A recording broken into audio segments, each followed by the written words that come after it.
아프리카 대륙에서 가장 많은 전투기를 보유한 나라, 이집트입니다. 그 이집트가 지금 한국산 전투기 100대를 들여오는 협상을 진행 중이라고 복수의 방산 전문 매체가 보도하고 있습니다. 단순한 수출 소식이 아닌데요.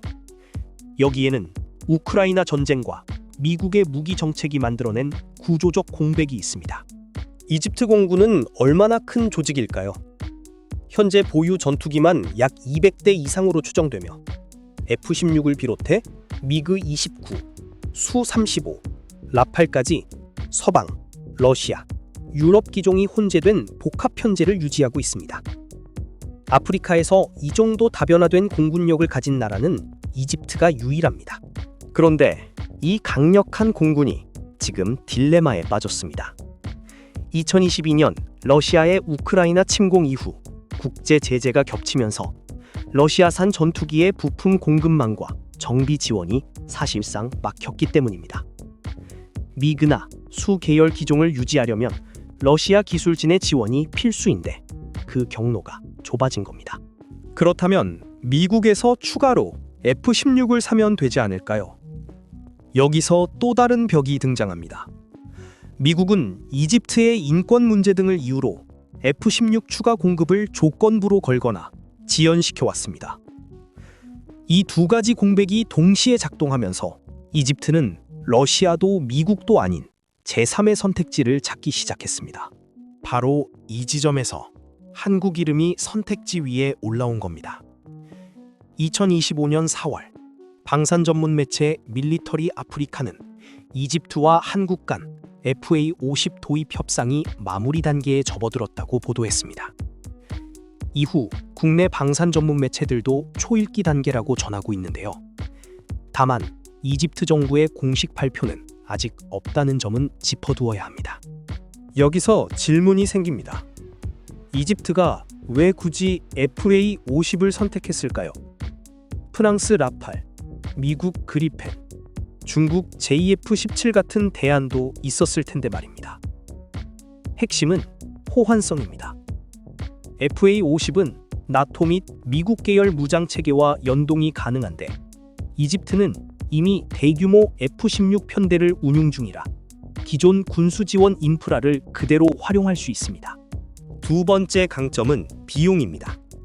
FA-50의 도입 단가와 운용 유지비는 서방 주력 전투기 대비 상당히 낮은 수준으로 평가됩니다. 예산 제약이 있는 국가들 입장에서 이건 숫자 이상의 의미인데요. 똑같은 예산으로 더 많은 대수를 운용할 수 있다는 뜻이기 때문입니다. 아프리카 국가들에게 이 논리는 매우 설득력이 있습니다. 세 번째는 납기 신뢰도입니다. KAI는 이미 필리핀, 폴란드, 말레이시아에 FA-50을 실제로 납품한 이력이 있습니다. 특히 2022년 폴란드와의 계약은 FA-50을 포함한 10조 원 이상 규모의 K방산 패키지였는데요. 약속한 날짜에 약속한 물건을 보낸다는 신뢰는 방산 시장에서 성능만큼이나 중요한 경쟁력입니다.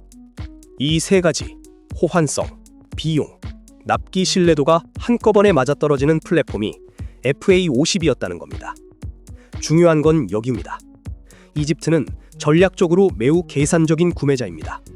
감정이 아닌 실리로 움직이는 나라가 지금 이 계산의 결과로 한국을 선택지에 올려놓았다는 것 자체가 이미 의미 있는 신호입니다. 이제 계약의 구체적인 구조를 들여다보겠습니다. 방산 전문 매체 더구루의 보도에 따르면 총 100대 중 1차 물량 36대는 한국 KAI 공장에서 생산하고 나머지는 이집트 헤란 항공 공장에서 현지 조립하는 방식이 논의 중이라고 합니다.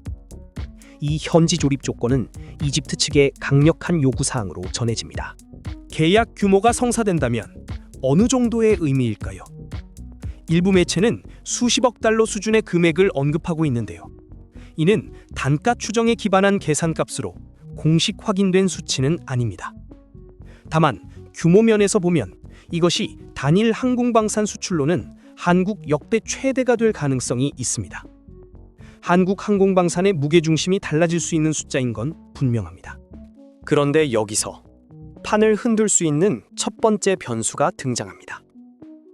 ITAR입니다.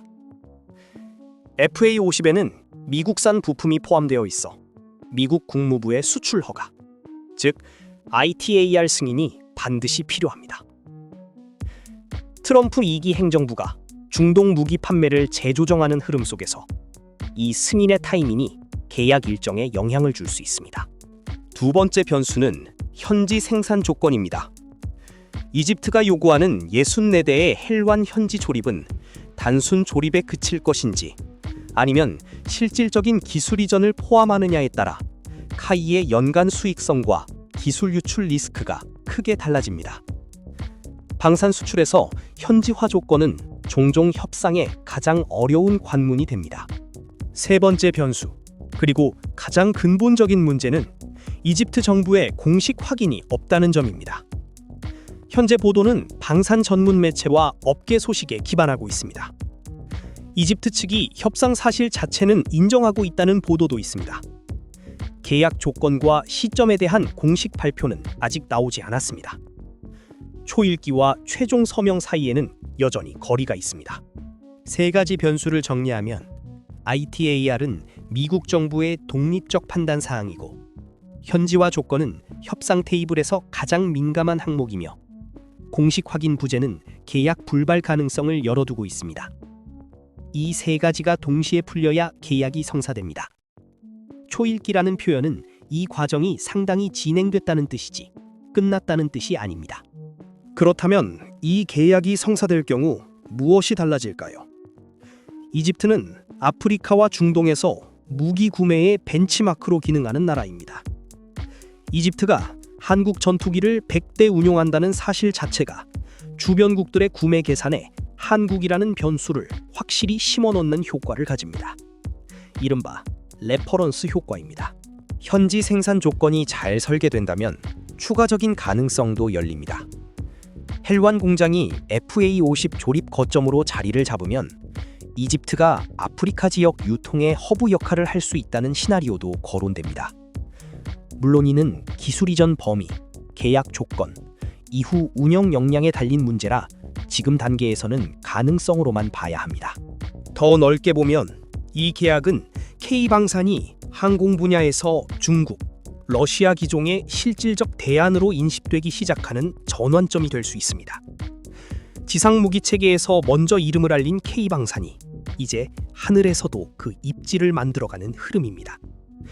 이집트라는 이름이 그 흐름의 다음 챕터가 될 수 있는 겁니다. 물론 아직 증명해야 할 것들이 남아 있습니다. ITAR 승인을 어떻게 확보할지, 현지 조립 조건을 수익성을 지키면서 설계할 수 있는지, 그리고 납품 이후 장기 군수 지원까지 책임질 수 있는지.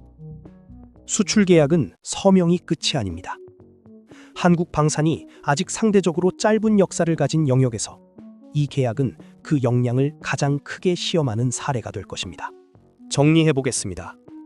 이집트의 FA50 협상은 우크라이나 전쟁이 만든 러시아 공급망 공백과 미국의 조건부 무기 정책이 만든 이중 진공 속에서 한국이 파고든 구조적 기회입니다.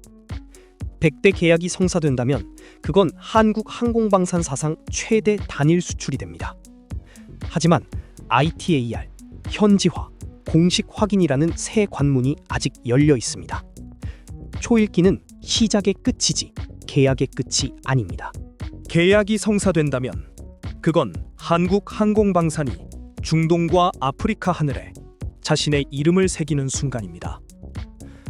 조용히 바뀐 계산 속에서 한국이라는 선택지가 선반 위에 올라온 것, 그 자체가 이미 10년 전과는 다른 위치입니다. 이 협상의 결말이 어떻게 날지 저희가 계속 추적하겠습니다.